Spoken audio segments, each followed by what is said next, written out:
Hello mga kamaster, magandang umaga sa inyo dyan. Salamat na nakapunta ka sa aking YouTube channel, Tahanang Pisnit po. Mga kamaster, huwag kalimutan na mag-subscribe ka sa aking YouTube channel kasi marami akong isi-share sa inyo sa ganitong content mga kamaster. Ngayon mga kamaster, baka napansin ninyo na marami tayong adapter, fiber switch na adapter mga kamaster. Sa iba dyan na gumagamit ng fiber switch, ito po kadalasan masisira mga kamaster, yung adapter. Kaway-kaway dyan sa naka Mediacon pa rin hanggang ngayon, hindi kayo nag-iisa, marami pa rin na naka Mediacon hanggang ngayon mga kamaster. Ngayon pa rin ako Mediacon. Tandaan mga kamaster, hindi kayo nag-iisa, marami tayo. Ngayon mga kamaster, itong mga adapter na ito, hindi na po ako bibili ng itong klaseng adapter kasi sakit sa ulo. Pinilitan ko na po itong adapter na ito. Ang makinabang lang nito ay yung pin lang. Ayan. Para magamit natin sa bago nating step down converter mga kamaster. Ngayon, ipakita ko po sa inyo yung aking step down converter na galing po sa Shopee.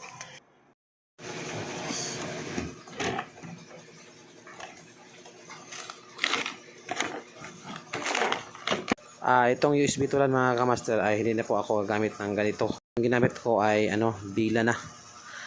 EW73 yung ginagamit ko, tapos EW71 na antenna mga kamaster. Kasi pag USB tulan palaging obtaining mga kamaster. Check lang ninyo yung video mga kamaster. Ilagay ko sa description sa baba yung link kung gusto niyo panoorin. Ito na po yung step down converter mga kamaster.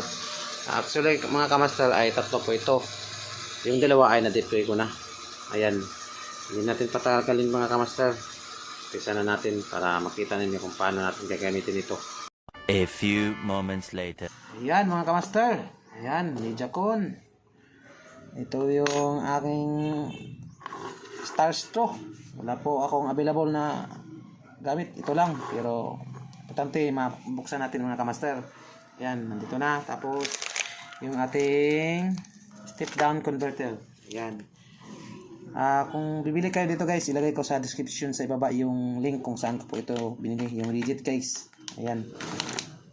Punta lang kayo sa link ng video na ito. Doon sa ibaba. Andun po yung presyo niya. Tapos, yung ating outlet para makita ni na umilaw talaga. Ayan. Diba? Ayan, buksan na natin.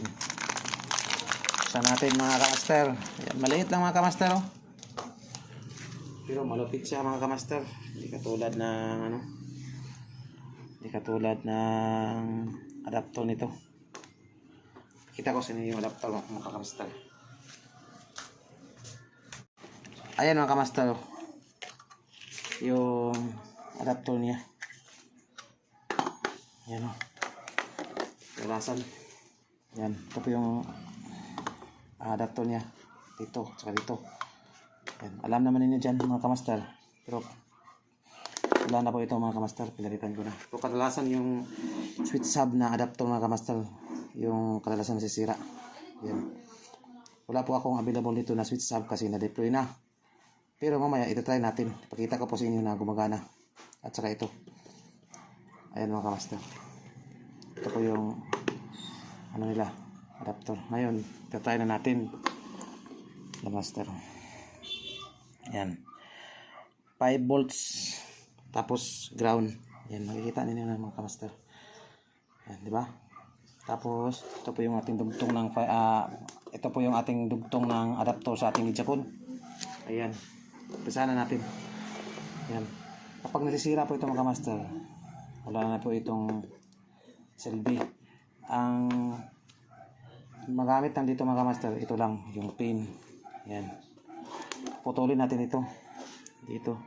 Depende sa inyo kung anong haba. Dito pa sa unahan. Ito. Putulin nyo dito mga kamaster. Ito na ang resulta mga kamaster, di ba? Putulin natin. Yan. Yung mga kamaster, naputol na natin mga kamaster. Ito na yung putol niya. Yung kadugtong ng ating isang adapter na sira. Kahit fiber switch o Mediacon. Ayan mga kamaster. Puputol natin mga kamaster. Ayan, dito natin dito tayo magdugtong. Idugtong natin dito sa likod. Ayan. Tingnan niyo mga kamaster. adjustan muna natin yung ano. Adjust muna natin. Hindi pwede magkabaliktad mga kamaster. Wala problema kapag mabaliktad, hindi naman dito masusunog. Bolts, dito nilagay yung red. Tandaan niyo mga kamaster, red. May lagay diyan na 5 volts. Yan. Ito yung salpak mga kamaster. May butas sa loob. Yan. Yan mga kamaster. Dandahan lang. Yan. Tapos ipitan nila pabalik.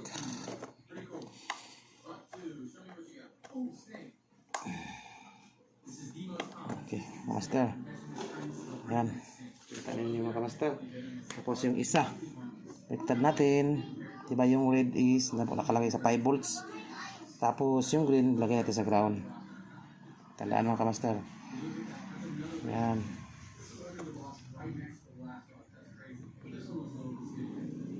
Tandaan lang tayo. Kasi maliit po yung butas niya.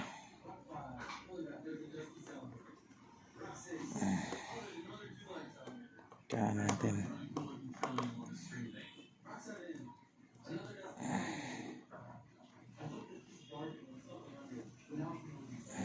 Tapos, ipitan natin.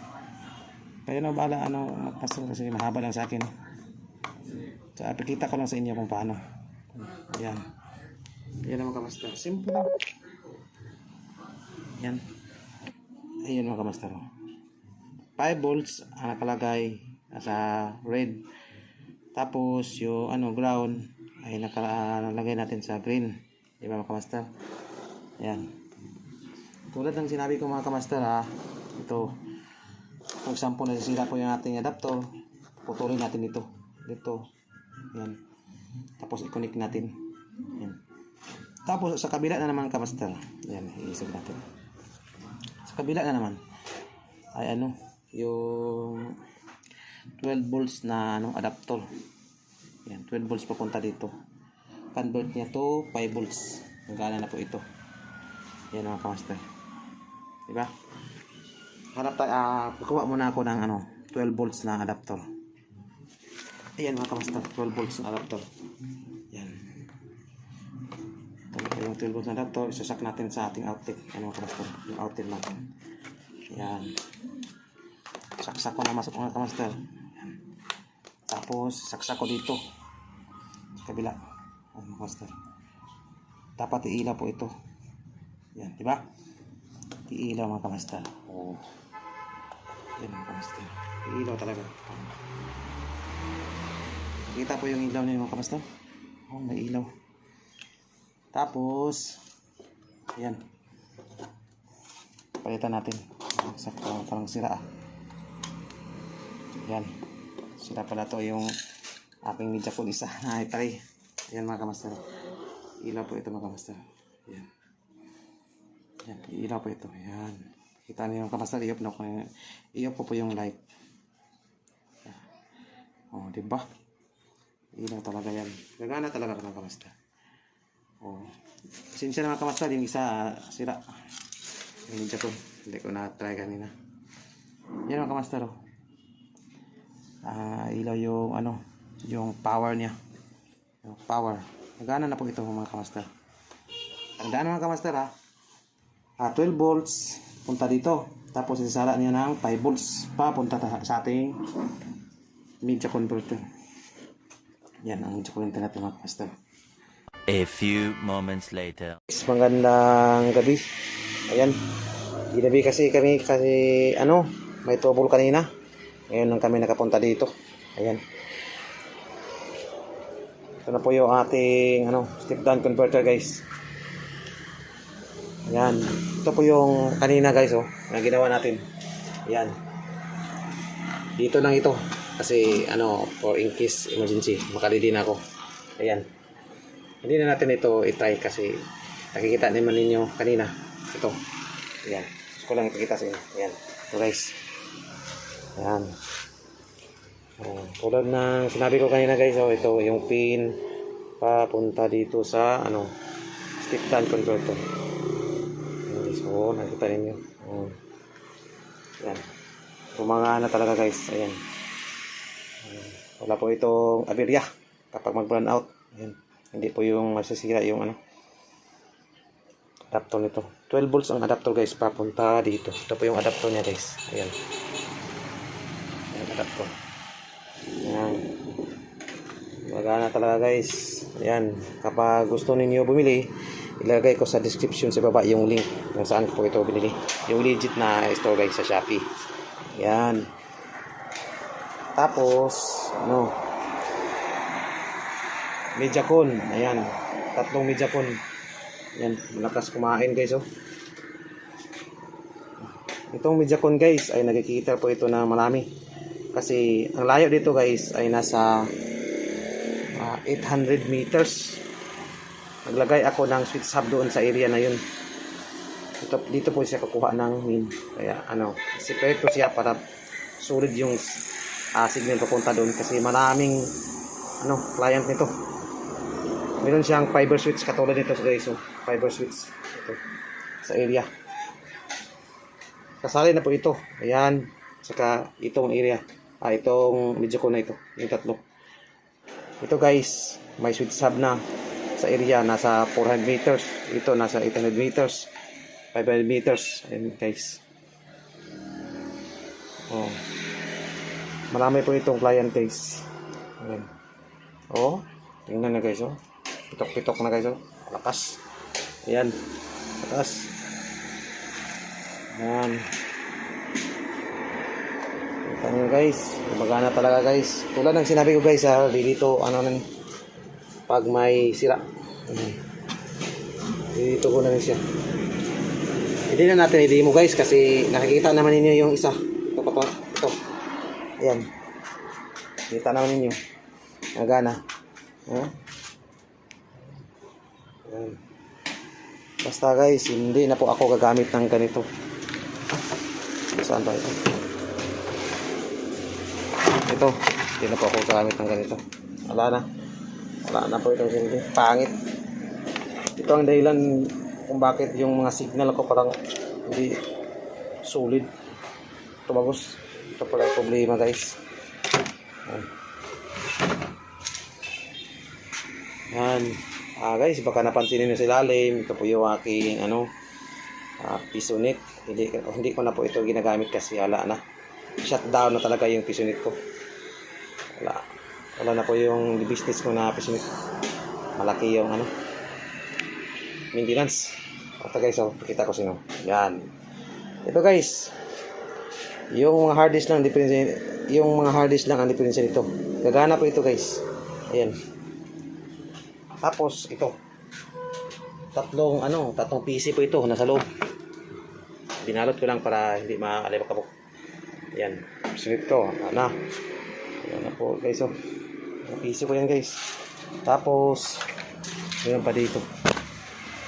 Yung PC ko. Oh, di ba? Wala na. Tambak na. Nasa 20 po yung PC ko.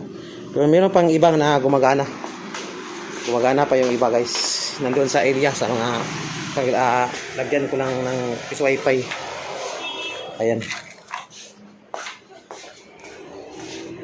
Marami pa din yung set ko na gumagana pero hindi na po ako nag-focus nito. Wala. Ayan, shutdown na talaga yung business ko ng ganito. Pag pandemic guys, yan. Doon, yan. Kasi mayroon pa ngalan ng YouTube channel ko ay Tahanang Pisonet. Kasi yan po yung business ko noon. Ngayon, iba na. Yan. Diba? Ito po yung aking Microtech guys. So, maliit na Microtech. Hex po yan. Ito po yung aking EC23 na tinda. Ayan. Ito po yung aking UPS guys. So, ayan. May vlog na po ako dito. Ayan. Saan ko po yung binili. Ayan. Ito guys. Mayroon po, may switch hub na po ito sa area na yun. Ganun guys. Hope na may nakuha kayo aral sa aking YouTube channel. YouTube video. Yan. Kayo na bahala mag-subscribe sa aking YouTube guys. See you for the next video guys. Yan guys. Kita-kits tayo muli. Tahanang Pisonik po. Salamat.